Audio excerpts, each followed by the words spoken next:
Hi, good morning, everybody, and welcome to the 10th episode of the coaching series. I'm really excited. It's been 10 weeks that I'm on air right with you, talking to you about coaching and all the various aspects of coaching.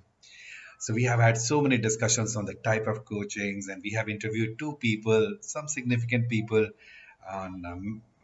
On applications of coaching. So, some amazing thing that has happened. And today, ladies and gentlemen, as you are listening to me, I'm going to talk to you about design thinking and coaching. In business coaching, it is important that design thinking starts playing an important role in the way you coach people. And so, what is design thinking? And let me take you through design thinking and let me tell you a story, and then we will come back to design thinking. In the meantime, all of you gentlemen, ladies and gentlemen who are watching me live on this, I would appreciate if you if you have anything to ask about design thinking and coaching, you can write down in these questions. I'll be there to in the chat box, and I'll be there to respond to you. It'll be a pleasure, actually. Thank you so much. So, in the meantime, let me just start with this. How many of you have actually gone to Starbucks and had a coffee? And remember, when you bought this coffee worth 400 rupees,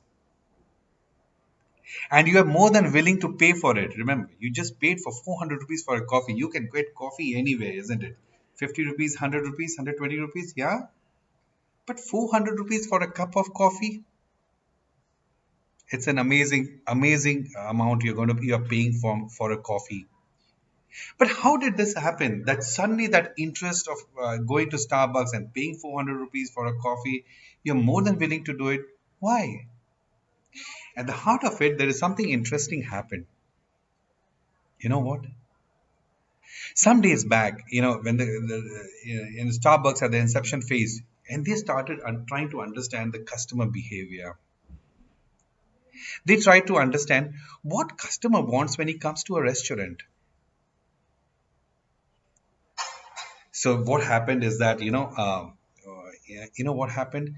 They actually started surveying customers, and they started asking customers what they actually want in a store. And then many people said, okay, and many people said, listen, I want a homely environment out there. I want an environment where I am very relaxed, just like as I am at home. I also want a place where I can sit down for 2 3 hours and not get disturbed about it. Okay. I also want to have a place where I can meet few people. Amazing, isn't it? Some very interesting insights. And Starbucks actually picked up on this. And look at the Starbucks today, what they're doing. They have these restaurants, this outlets put up. That's absolutely amazing.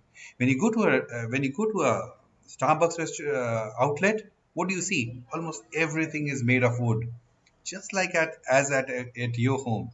If all the wooden furnitures are made all the furnitures are made of wood at your home. Similarly, at Starbucks, look at the tables, look at the chairs. They're all wooden. Yeah, look at the walls, look at the ceiling. They have all wooden. And when you enter that room, when you enter that place, you actually feel that you are in a very different kind of place.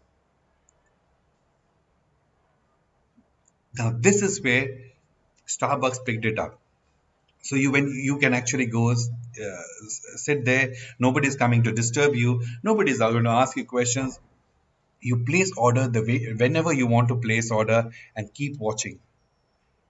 Have a meeting whenever you feel like, and invite people. The ambience is there. Meet people. And this is exactly what you wanted. And this is what exactly Starbucks gave you. And today, people are die-hard fans of Starbucks. You find that at airports, you find that at important places across cities. What's happening? People are spending time in Starbucks.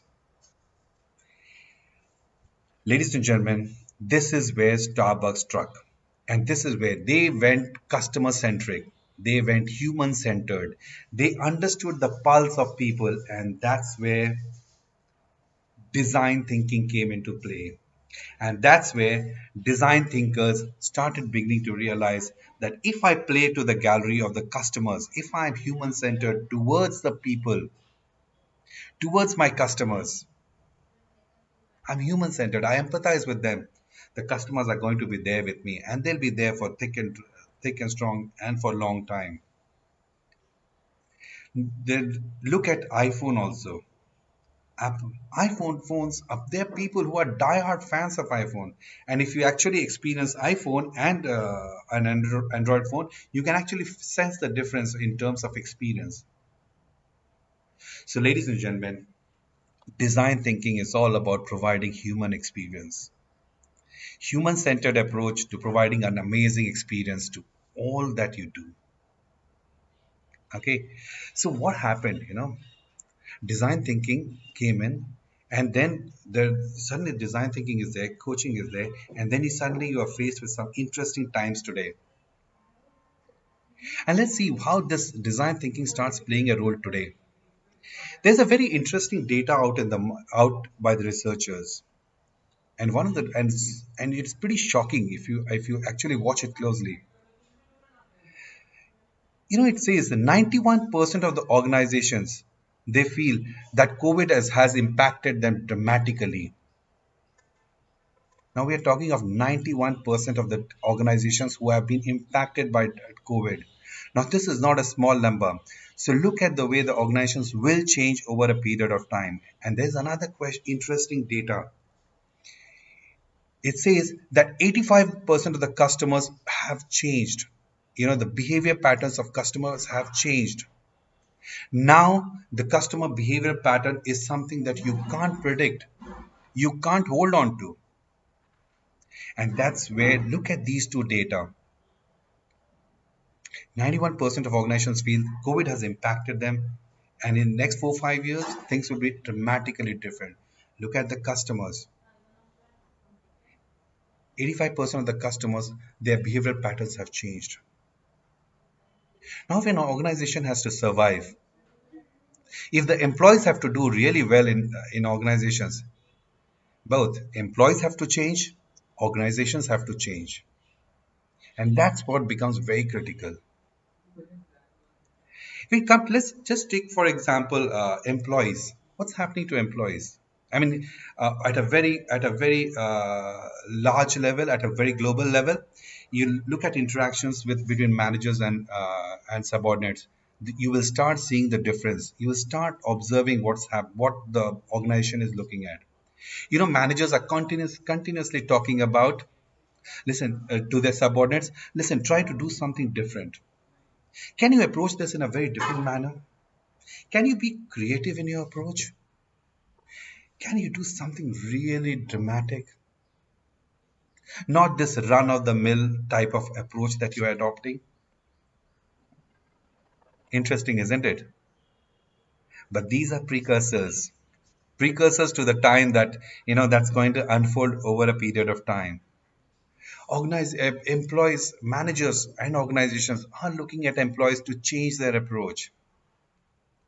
They're looking at people, who can be different, who need to be different, and who are different. If this happens, it's organization who is going to gain, and employees.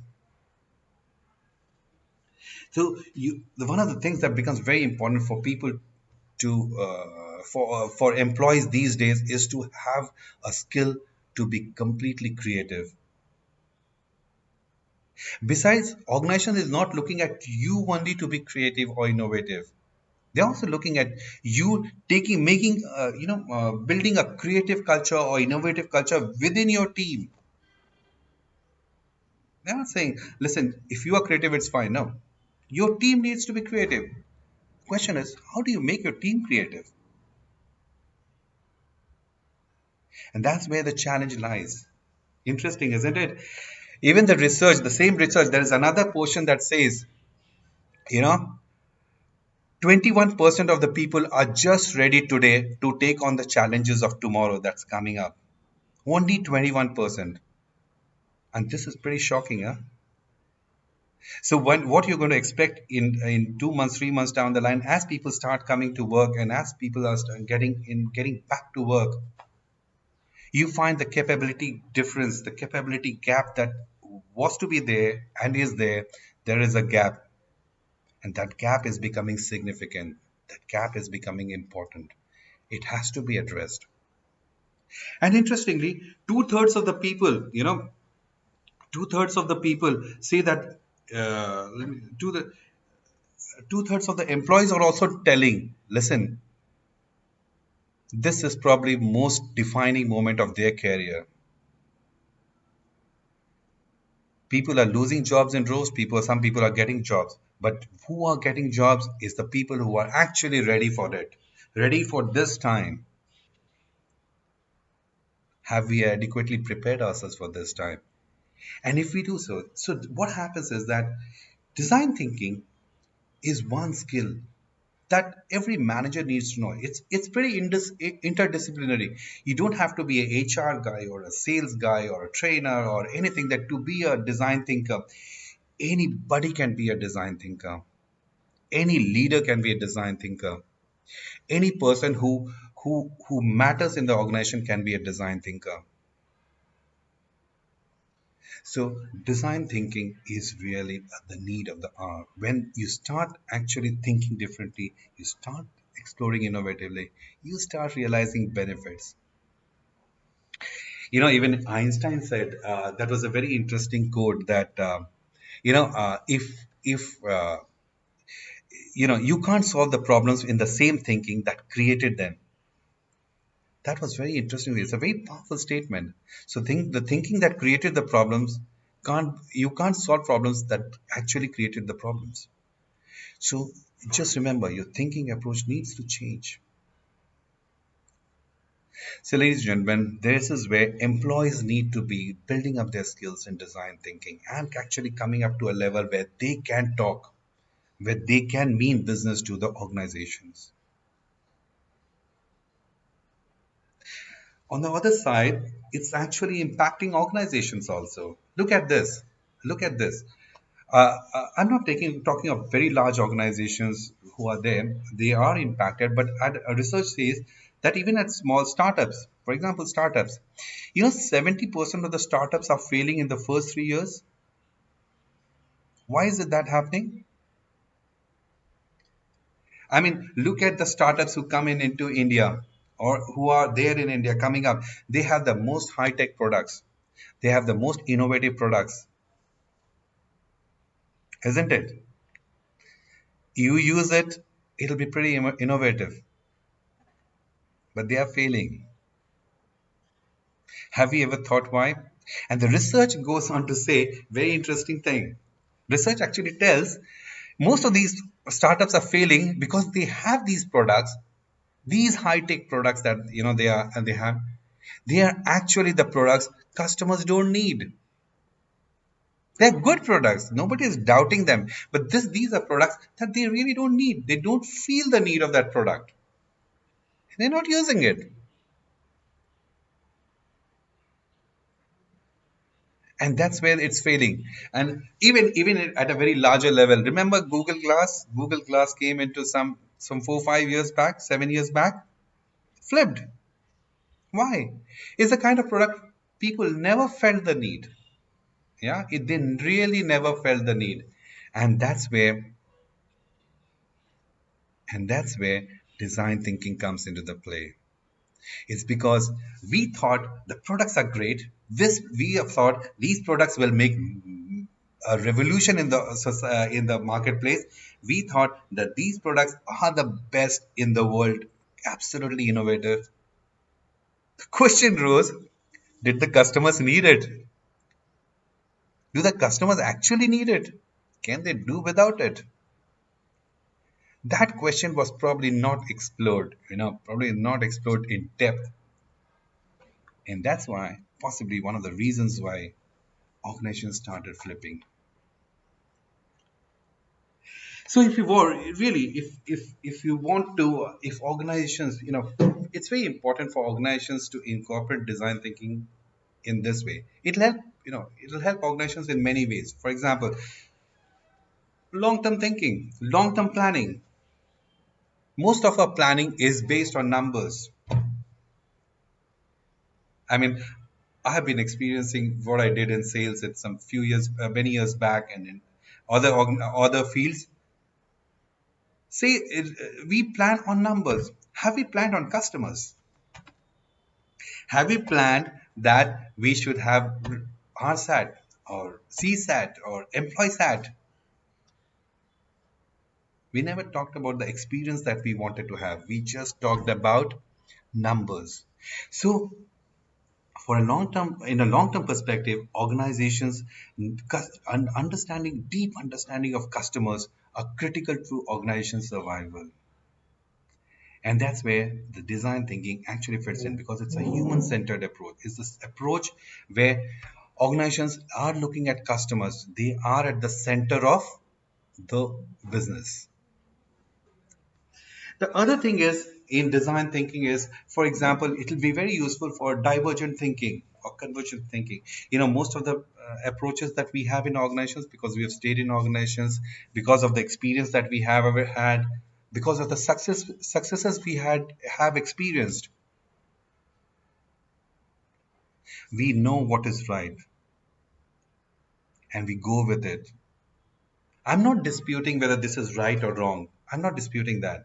But the fact is, it limits your thought.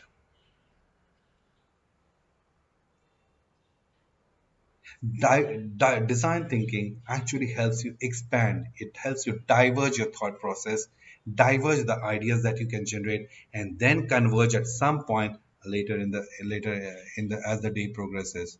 But that's where the power of design thinking, the power of divergent thinking starts playing into a big role for startups. Also in prototyping, I mean, in product development, one of the important things is not only product but services development also. One of the important thing is about prototyping. You have made a product, you have made a service. Organization has made a service at the product management level. They have made a product that will be very useful, service very useful for the customers. Entrepreneurs have made a product that's going to be very useful for the customers. How do you test it out? How do you create those low fidelity prototypes, high fidelity prototypes that you can actually test it out? What's the mechanism that you're creating? It's important, remember, gentlemen, it's important to fail in the initial phases of product development or service creation, because failing at the later stage is going to be a very expensive affair, very very expensive affair for the organizations. It will cost jobs, it will cost organization its financial health. So it's imperative that you actually start prototyping. So design thinking helps you in prototyping, and probably one of the most important. And mind you, another thing that becomes very interesting is storytelling, the most in thing these days. Yeah, you want to talk about your organizations, you want to talk about your products, you want to talk about your services, you want to talk about yourself, you want to talk about anything. How do you tell it? Stories, organization stories, life stories.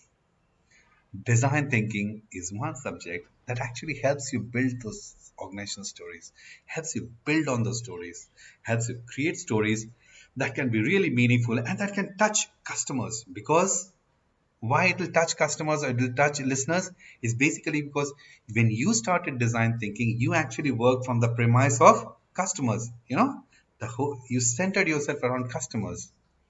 So when you have the touch and feel of all the customers and you're making stories, वो मजा आता है, वो चीज आती है जो देखने में अच्छा लगता है और वो चीज आती है सुनने में अच्छा लगता है. So when you tell organization stories, they make a hell of a difference. Ladies and gentlemen, I'm seeing quite a few of you watching this video. If you have anything you want to ask me about design thinking and coaching, I'll be more than happy to address you. Shoaib, Vivek, Samit, Ketan, Atul, Ashutosh, everyone, anyone, you have any question to ask me, go ahead. Please ask me. Comment, put it in the comment box. I'll be responding to you. So, so as we come slowly start coming to the end of the session in next 8 7 8 minutes, I just want to share with you that you know one of the goals that we need to have, organization needs to have, is on satisfaction, is actually being people centered, is about being stakeholder centered. Not only organizations, it's about people also per se. We need to be stakeholder centered, we need to be customer centered, we need to be uh, vendor centered. The more you are, the more satisfaction you will gain. The vendors will be satisfied, the distributors will be satisfied, the retailers will be satisfied, the customers will be satisfied. And who stands to gain? You. So, so look at that. The larger game is not about numbers. Larger game is all about starters, satisfactions, retail satisfaction, vendor satisfaction, stakeholder satisfaction. That's where the game lies. So, is and I just thought, let's see, you do that, lots to gain. So, design thinking, ladies and gentlemen, and I just completed two certification programs on design thinking and some amazing response. And all the more, I'm beginning to realize that design thinking is going to be the thing that I'm not saying design thinking as a but as a skill that as an employee that you need to have. So there's an interesting question that's coming up from Shoaib. Shoaib, one input startup failed not because of wrong product, but majority of the execution gaps and wrong placement. Need is created in place. Successful organizations make customers. Yeah, Shoaib, you are right in one way, and there is no doubt on that front. That so Urban Clap, good example, who created a new market. Yeah. So I buy what you say. Urban Clap is actually an organization who could feel the need of customers, potential customers. So what they did, they galvanized. They became human centered. So if you see, everything is about the customer. Whereas the point that you raised about execution, about product placement and all, that's also fine. I mean, that's where the product is done. The product is done. Now you got to place it. So that's that's that's the job of the sales team to ensure that the products are placed. The question is, the products need to move off the shelf from the retail outlet. You will do a great job in placing it into the market, but the product needs to move out of the shelf, isn't it? Somebody has to buy the product. Have we tested it that that person will buy the product in adequate numbers? That's where the criticality lies. So absolutely fine. I buy what you say in terms of placement, in terms of sales processes. That's fine.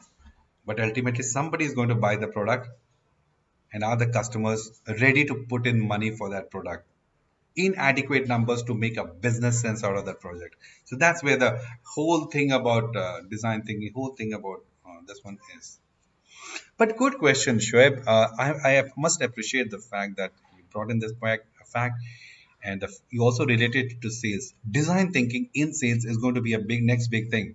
For example, if you want the distributors network to be satisfied and complete buy-in, we need to relook at the way we approach customers. How can we become distributor centered? How can we become retail centered? And that's where the key is. That's where design thinking will start playing a big role. So, and so obviously, it plays on. Thank you, Shoaib. That was a wonderful question. Good. So, ladies and gentlemen, in terms of coach, I also want to relate design thinking for people who are managers and coaches and who play a role in the organizations. This is where, as a trainer, as a HR, or as a sales guy, you become far more important. When you have the skill of design thinking, what do? You begin to talk like a design thinker, and design thinking doesn't come easily, huh? let me tell you, you need to have a you need to let go of certain biases that you have, and that's more important. You also need to incorporate certain mindsets which we may not be doing right now. You need to incorporate certain mindsets, and the mindset is, apart from being human centered, it's all about some kind of radical collaboration, or some or very demonstrative approach, or there's a bias towards action, so you want to be always action oriented. So that's where the mindset needs to change. So a lot of things that happen when you are when you want to become a design thinker. It's just not only the skills that matters. It's all the mindset. It's also the bias that we have in our approach to our life or to organizations, which makes a lot of difference. So, ladies and gentlemen, uh, we are nearing the end, and also also want to share with you. I've just shared with you the fact that. Uh, uh, why it becomes very important as a manager to design thinking. So as we progress, we'll be having series of interventions on design thinking, on coaching. I'd like you to experience it. Just experience what coaching, what design thinking can do, what coaching can do. And I tell you, till now we have been. Right now I get certain feelers from people that now they're understanding coaching. But मैं coaching जितने लोगों को समझाता हूँ, they begin to think that it's more like a gyan. I'm sharing gyan with you, or I'm giving you. Listen, I'm not completely gyani. I only know how to approach, and I only do that job, and it works absolutely fine. So, coaching, design thinking is one thing, guys. Go for it. It's one of the skills that you need to master. And as you master, you will see the difference it makes in your life, in your career, in your business. Done? So, many thanks for watching. It's 11:30 by the watch, and I love sharing my thoughts with you. I would love you to share your thoughts in the comment box, or you could reach out to me. Many of you know me. It's all the details are there in the Facebook, so you can reach out to me on my number. I will talk to you. So thank you so much for listening, and thank you for viewing, and thank you all for your comments and watching this program. So all the best. Done. Bye bye.